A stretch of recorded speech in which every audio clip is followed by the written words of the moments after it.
Hi, it's me again with Corel Draw Tips and Tricks, and this is a pretty good little exercise. It's almost like a tessellation, but it's not because these parts don't fit exactly, as you can see, but it's a neat drawing, and uh, you might even be able to turn this into a 3D engraving.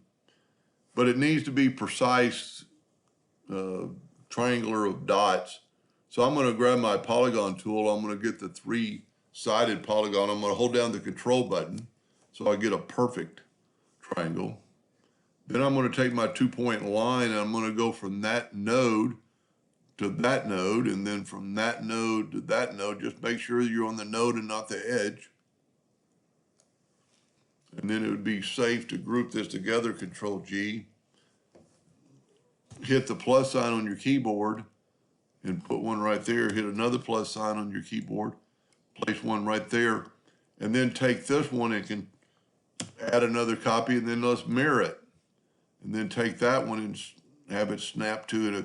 If yours isn't snapping into it, if you don't have snap to object on, which is different places in different versions, but it's really easy right here. So we've got this done, and let's group that together. And matter of fact, let's lock it so we won't touch it. Go to lock and lock. And what's so cool about this, you could take your rectangle or your ellipse tool, holding down your shift and your control button, it'll grow precisely. And you know what? Because we've got it locked, it's not going to work. So go to object and unlock all objects. It's still grouped together. Start on that center node right there and hold down, and it's actually going to snap to that. Now at this time we could take that away, but we don't have to. Tell you what, let's make it black just so we can kind of see the difference. And we got a red circle. Now I'm going to hit the plus sign on the keyboard, and I'm going to move the rotation to the center of this triangle. And I'm not quite there yet. There we go. And I'm going to rotate it 60 degrees. Control D, 120 degrees. This is where Control D will help you instead of the plus. Now what's so cool about this, these circles are perfect. And then just whatever ones you want to do, just take your virtual segment delete key. Whoop, not that one. Don't do any one you want to do. Do them in some sort of order like that, and then take away the inside. And you've got this. Now this is not perfect. And in the next couple of weeks, I want to try to make one, try to figure out how to make it even more perfect. But the reason I filled it in, because I can left click now and right click, and they're perfect. I mean, they're all grouped together. Everything is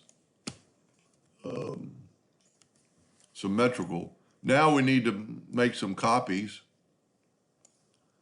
And we're going to grab the parallel dimension tool, and I'm going to go from that node up to that node, and it's, well, I made it huge. It is, and that doesn't matter, 37.26. So put that in your nudge distance. You know what, let's make it smaller. We don't need me to make it that big, and what's so nice about the parallel dimension tool, it went with it. So 11.62. We'll put that into our into our nudge distance, 11.62, I think it was. Let's just double check that. Yep. And now when you can delete that line and Control D and make a duplicate and nudge it down, and look, it's right on top of that other line. And then you can do as many of these as you want. Now I would group these together, Control G, Control D, and make a duplicate, and just kind of get to that node and put that node right there on that node, and then Control D again. Now, when you do that, you're going to go downhill. So it's always easy to do this, Control D. Start with the ones that are already like that, and now you're going across the board equally. Now, as I said earlier, this is not perfect, is because we have this gap right here. But let's do this. Let's take them and go and make this a, let's make, and here's a good example. There's no 60 point, but you can type in 60. And now we got a good thick line.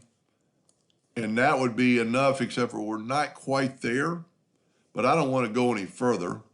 So I'm going to show you how to get rid of that. I'm going to make it black just because I think it looks better. Now, let's go to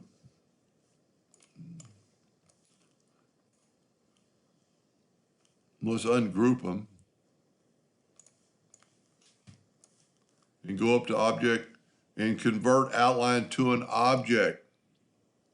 Now we can left click, right click, and look what we've done. We have those intermingling lines in there. Well, let's select it all and get the weld tool. And that welded it. As I said, you still have these little bitty squares.